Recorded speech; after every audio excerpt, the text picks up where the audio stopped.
Hello everyone, I'm Mike again, Thursday. So I didn't realize how much I rambled last week. 16 minutes was way too long, so I'm gonna try to concise this down and speak very briefly. There we go. I'm not sure if I stated it last week clearly enough, but my last point I want to talk about Lucifer is why does he hate us so much? Explain where did he come from, or where I think he came from, when he was created, why he fell, where is he now, but what is he doing now? I believe he is on the earth, because I think it's woe to the inhabitants of the earth. I think Revelation is speaking partly in the past and partly in the future type thing. So that's prophecy, so that's just confusing. But what is Lucifer doing now? He's jealous of us. Is God looked at Lucifer and went, alright, if I give something with so much marvelous wonder, it will gain pride. I must put my spirit in my glory, rather, into something like jars of clay, something relatively meaningless, but on the inside means incredible, immeasurable worth.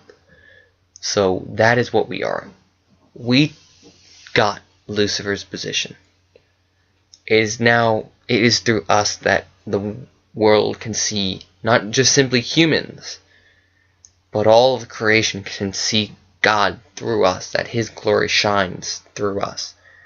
That is why Lucifer is jealous. That is why Lucifer is angry. That is why Lucifer is constantly showing God, hey, look at what your wonderful creation is doing. They're no better than me.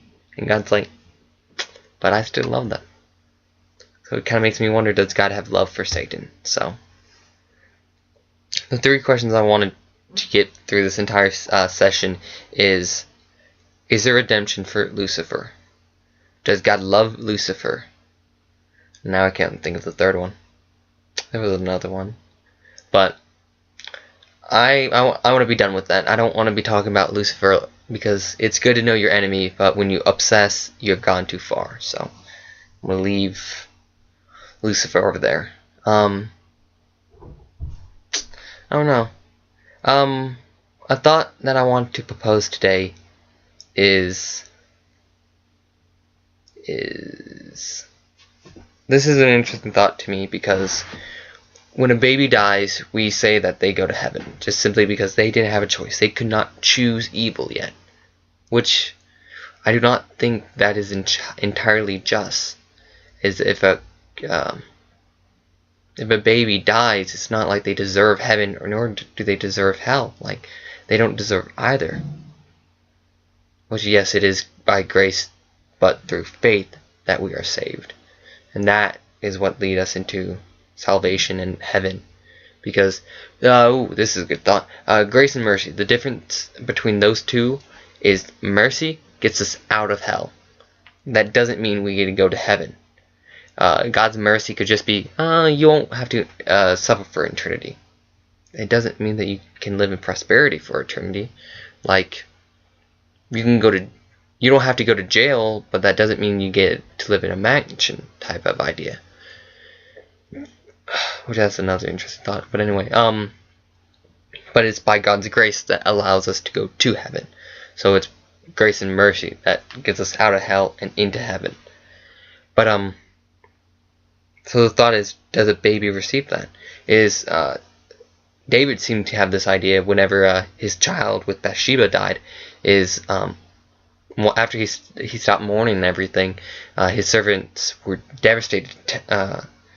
They were shocked that he was so turned that he was completely devastated, weeping. He ripped his clothing, put ash on his head and everything. When the child was alive, how much more would he be dead? And when David kind of heard them all whispering to one another, he's like, the child is dead, isn't he? And they're like, yes. So then he just got on his clothes, washed his face, put on oil, and the servants, and he ate. He didn't eat the entire time that the child was sick. And this is one of my favorite sayings in the Bible. So the servants are like, why are you acting this way? Why did you change so dramatically?